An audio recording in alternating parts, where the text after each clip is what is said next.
it's Chase from On the Table Gaming, and I'm so excited to talk to you about the newly revealed House Targaryen starter set for the A Song of Ice and Fire miniatures game. Now, this starter set is really cool in that, unlike other starter sets, the entire collection of combat units in this box are mounted.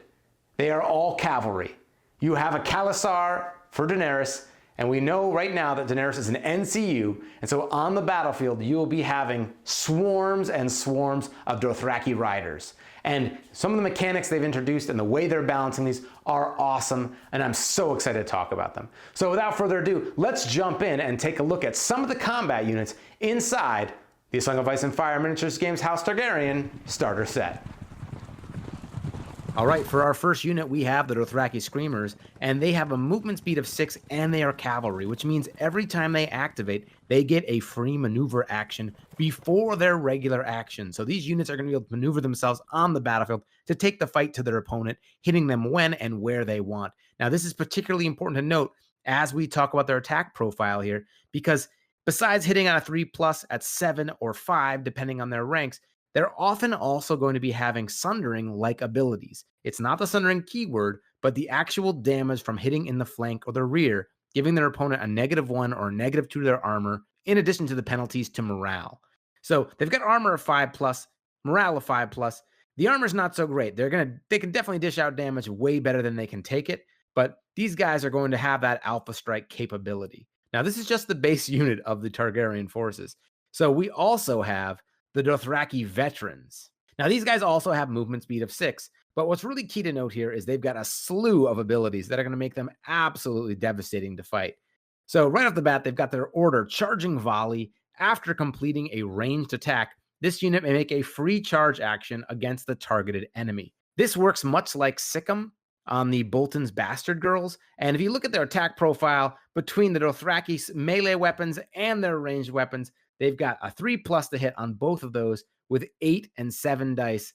So if you trigger this, you can get a ranged attack where you're shooting 7 dice and then charge in and get to hit with your 8 dice with rerolls for a total of 15 attack dice. You could wipe out an entire unit in one charge. This is even factoring in their panic tests. So these guys are going to be absolutely devastating Alpha Strike warriors. Now, and they've even got an increase in armor, bumping their armor up to 4+, their morale 4+, and of course they are cavalry, so all these attacks could be potentially giving a -1 or a -2 to their opponent's armor and having penalties to their morale if they're charging them in the flank or rear.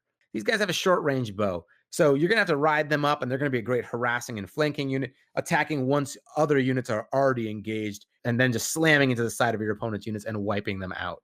Now, one of the attachments available is the Screamer KO or the Screamer Co. Now, their ability Fueled by Slaughter allows them each time this unit destroys an enemy rank, it may restore 1 wound. If it destroys an enemy's last rank, restore up to D3 wounds. So that's how they're going to replenish their health in this unit, through doing damage to their opponent, literally being fueled by slaughter. But I think what's really more interesting is the Onslaught ability that's given by this unit attachment. Onslaught reads, if this unit is targeted by the melee tactic zone, it may make a free charge action instead of an attack action. So this faction is going to be very aggressive, especially with the units that can have the Onslaught ability. And of course, what Dothraki horde would be complete without Khal Drogo, the Great Khal, leading them? Now, he's got the ability Shattering Assault in addition to the Onslaught ability, which gives a charging attack Sundering. Now, he's got the Charging Assault ability, which gives him Sundering on the charge, giving an additional -1 to defense saves, and you're going to be coupling this with charges in the flank or rear, meaning that this is cumulative. Your flank charge with a -1 to their armor now is going to be a -2. You charge someone from the rear, they're up to -3 to their armors. And of course, it brings us to an example of a tactics card. And this one is Fury of the Dragon. When you claim a zone on the tactics board, replace the zone's effect with 1 friendly combat unit may make 1 free maneuver or retreat action. Until the end of the round, each time a friendly combat unit successfully charges, the defender becomes panicked or vulnerable, your choice. So we're seeing a tactic about getting your troops to be more maneuverable. So it's going to be really hard to pin down this Dothraki horde, which is important because they definitely have the Alpha Strike capabilities, but they don't necessarily have the greatest armor. And once they get bogged down, you will be able to hurt them. This sets up an order of activation scenario for your Dothraki horde. You've got to make some choices. Now, if you do this early in the round, all of your units charging are going to make your opponent become panicked or vulnerable.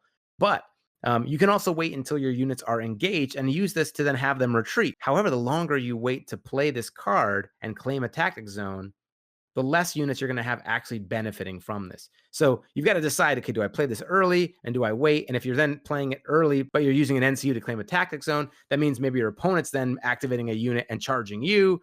So it really sets up some cool dynamics and choices. And I think is really smart on the part of the designers as far as adding mechanics in that make players make interesting choices.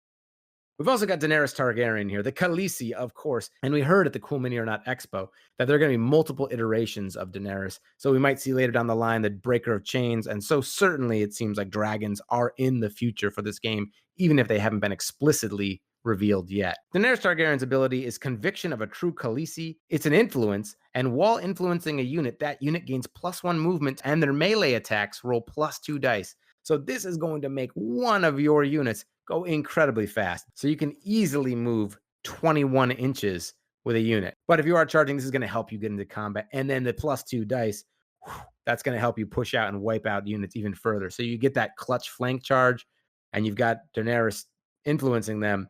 She's going to make sure that you wipe out a unit. So I'm really loving the Alpha Strike sort of play style that they've set up here. Oh my gosh, this faction is going to be phenomenal, and I think this is going to be one of the quintessential starter sets for this game. This is, I think, verging on a must-buy. People who come by, maybe want to run some demo games, they're going to want to play as Daenerys and her Dothraki hordes. So definitely check out this unit box set, and please take a second to like and subscribe, and in the comments, let us know what do you think are going to be some of the future units for House Targaryen. Particularly, I'm interested in what might be some NCUs that I'm not thinking of that may be in the books that can be supporting Daenerys and her forces as they march to war. Thanks for watching, and until next time, I hope you get your miniatures on the table.